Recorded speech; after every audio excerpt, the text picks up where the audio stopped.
যখন কাজ শুরু হয়নি তখন আরেকজন বিধর্মী অমুসলিম অধীর চৌধুরী এরকম আঙুল তুলেছিল যে বাবরি মসজিদ এত ইট পড়ে আছে দেখছি, এত মেটেরিয়ালস আছে, বাবরি মসজিদের কাজ হচ্ছে কেন? অধীর চৌধুরীকে আমি বলেছিলাম অনেক বাজে ভাষায়, কারণ একটা বিল্ডিং করতে গেলে তার যে নর্মস, তার যে ল্যান্ডের যে রায়াত পরিবর্তন করা, অর্থাৎ বিউটিশন কনভার্সন করা, এবং সেটা অফিসিয়ালি একটা ডিপিআর তৈরি করা, যেটাকে ডিপিআর প্রজেক্ট তৈরি করে সেটাকে সরকারের জায়গায় অ্যাপ্রুভাল নিতে গেলে যারা পুলিশ দিয়ে আমাকে ল্যান্ড পারচেজ করতে দিচ্ছে না, আমি সেই সরকারি আধিকারিকদের কাছে আমি কোনো ডিপিআর অ্যাপ্রুভালের জন্য পাঠাইনি। আমার কয়েক লক্ষ টাকা খরচ হয়েছে। আমি যাদবপুর ইউনিভার্সিটির প্রাইভেট সংস্থার ইঞ্জিনিয়ারদের দিয়ে আমি সেই কাজ সম্পূর্ণ করেছি।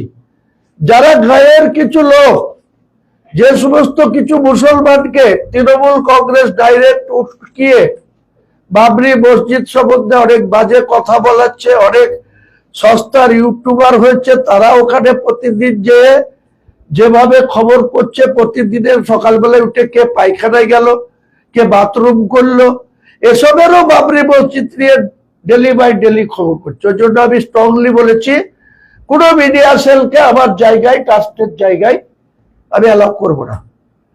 আমার ট্রাস্টের জায়গায়, আমি ট্রাস্টের কর্ণধার, আমি রিজাইন দিয়ে দিয়েছি। কারণ আমাকে ভোটের নিয়মে কন্টেস্টিং ক্যান্ডিডেট হতে গেলে আমি কোনো ট্রাস্ট বা কোনো সুবিধার জায়গায় থাকা যায় না। আমি যেদিন মনোনয়ন করেছি তার আগের দিন রিজাইন করে দিচ্ছি। আমাদের যে ট্রাস্টের প্রেসিডেন্ট ছিল সেও মুর্শিদাবাদ 64-র ক্যান্ডিডেট ডক্টর আবুল হাসনাম, তাকেও রিজাইন করে দিয়েছি। এর মধ্যে একজন ভুইফোর ক্যাশিয়ার, যে ক্যাশিয়ারের কোনোদিন খোঁজ লাইনি, ক টাকা পেলাম আর ক টাকা কার জমি কিনতে গেলাম, যে জমির 5 লাখ টাকা কাটা সে 10 লাখ টাকা কাটা দাম নিচ্ছে, ক্যাশিয়ার তখন বাড়িতে ঘুমাচ্ছিল। এখন আবার সে সুমিত রায় তাকে ফোন করেছে, বাংলায় একটা কথা বললে যে বাবু বলে ভাইরা ভাই, আরে তোর শালির যে গুহা মেরে দিবে তার জন্য তোকে ভাইরা ভাই বলছে, তা তোর জাত মেরে দিবে। আমি তার বাজে ভাষায় বললাম না, এই মাইনুল তুই তো শুভেন্দুকে বাপ বলিস, তুই তো শুভেন্দুকে যে বাপ বলিস, শুভেন্দুর সাথে মাথা নাড়া করে এসছিস। শুভেন্দুর একটা আলাদা রোগ আছে, সেটা আমি জানি, আজকে প্রকাশ করবো না, পরে করবো। লোকে তো মেয়ে ছেলের সাথে প্রেম করে, শুভেন্দু বেটা ছেলের সাথে করে, সমগামী প্রেম করে। তা তুই তো তার বাড়িতে গিয়ে মাথা নাড়া করে এসছিস। তুই আবার সুমিত রায়ের ফোন পেয়ে তুই আঙুল ফুলে কলা গাছ। তোদের জবাব আমি চোর পরে সবার জবাব দিব, একে একে সবার জবাব দিব। তোদের কত রকম তোরা চালাকি শিখেছিস, তার চালাকির জবাব হুমায়ুন কবির একাই কাফি।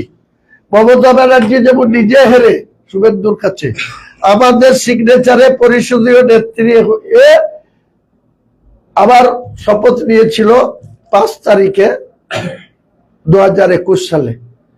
সেই নির্লজ্জ মমতা ব্যানার্জি আমাদের সিগনেচারে পরিষদীয় নেত্রী হয়ে পরে জিতেছে, কিন্তু প্রথমে তো আমাদের সই লেগেছিল।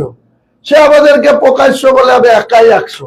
আমি আজকে মমতা ব্যানার্জিকে আর অমিত শাহকে দুজনকে বলছি হুমায়ুন কবির একাই 100। হুমায়ুন কবির যতক্ষণ জিন্দেগিতে আছে, বেঁচে আছে, আমি অমিত শাহকেও চ্যালেঞ্জ করছি আর মমতাকেও চ্যালেঞ্জ করছি।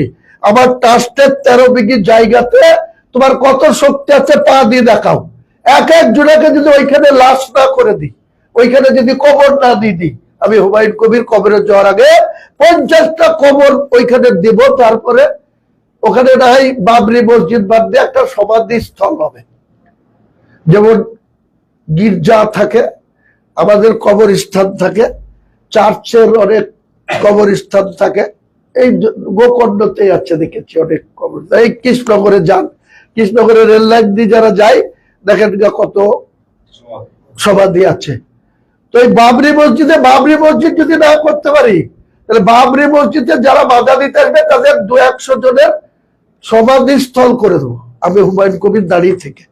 আমি চ্যালেঞ্জ করছি অমিত শাহকে, আমি চ্যালেঞ্জ করছি মমতাকে, মুসলমানদেরকে উস্কারো। মমতা ব্যানার্জি, মুসলমান তোমার 7 গোষ্ঠীর খাটাস হয়, তুমি মুসলমানকে দিয়ে বিজেপিকে আটকাবা। তোমার শক্তি থাকে তো 200টা সিট আছে হিন্দু মেজরিটি, প্রায় 82 থেকে 100% মেজরিটি হিন্দু সিট আছে, তার মধ্যে তুমি এত মন্দির করে বেড়াচ্ছ। তুমি জিতো না, হিন্দুদের ভোটে জিতে তুমি বিজেপিকে আটকাও। মুসলমানদেরকে শুধু উস্কাবা, 3 বার মুসলমানদের ভোট নিয়ে মুখ্যমন্ত্রী হয়ে চালাকি করবা। এই চালাকি 4 মে চ্যালেঞ্জ থাকলো, অমিত শাহর ক্ষমতা থাকে তো অমিত শাহ মেজরিটি করে দেখাক, আর মমতা ব্যানার্জির ক্ষমতা থাকে তো 3 বারের মুখ্যমন্ত্রী, সে 4 মে। মুসলমানরা আজকে 100 মুসলমানের মধ্যে গোটা পশ্চিম বাংলায় কিছু দাড়িওয়ালাকে, কিছু টুপিওয়ালাকে নামিয়েছে, আমার বিরুদ্ধে ডাইরেক্ট কেস করছে, অনেক বাজে বাজে কথা বলছে। এই দাড়িওয়ালা যে কটা করছে, এই দাড়িওয়ালাকেও আমি যদি বেঁচে থাকি, যে কটা আমার বিরুদ্ধে আজে বাজে কথা বলছে, কেউ আমার বিরুদ্ধে যেভাবে গালিগালাজ দিচ্ছে, আমি আল্লাহকে বড় করে বলছি, আল্লাহকে কসম করে বলছি, আমি যদি বেঁচে থাকি এদেরও আমি জ্যান্ত পুঁতবো, জ্যান্ত কবর দেবো এদেরকে। কোন বাপ আছে তোদের আটকে লাই? তোর কোন অভিষেক বাপ আছে? তোর কোন মমতা ব্যানার্জি, তোর বাপের সাথে কি সম্পর্ক আছে তোদের দেখাবো।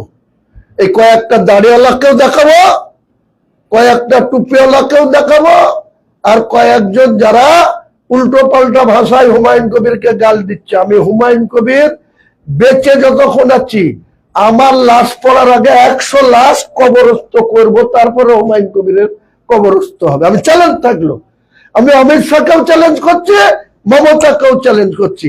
এদের সঙ্গে কি সম্পর্ক আছে আমি অনেক প্রমাণ দিয়েছি। মমতা ব্যানার্জি বাল ঠাকরের ছেলে উদ্ধব ঠাকরেকে রাখি পড়ায়, সে আবার মুসলমান দরদি। অমিত শাহ বলেছে, নিজেই বলেছে তো, যে 20 বছর যদি বিরোধী আসনে থাকি তাও হুমায়ুন কবিরের বাবরি মসজিদের সঙ্গে আমরা। আরে বাবরি মসজিদের অমিত শাহ তুমি কত ক্ষমতাবান। আমি তো 6 ডিসেম্বর, তুমি তো ভারতবর্ষের স্বরাষ্ট্রমন্ত্রী ছিলেন, আপনি আমাকে রুখতে পেরেছেন?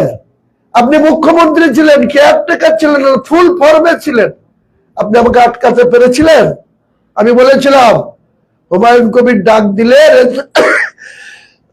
রেজিনগর থেকে বহরমপুর 30 কিলোমিটার রাস্তা হুমায়ুন কবিরের দখলে থাকবে, মুসলমানদের দখলে থাকবে বলেছিলাম তো আমি, ছিল। আর যারা আশঙ্কা করেছিল যে বাবরি মসজিদ হলে দাঙ্গা হবে,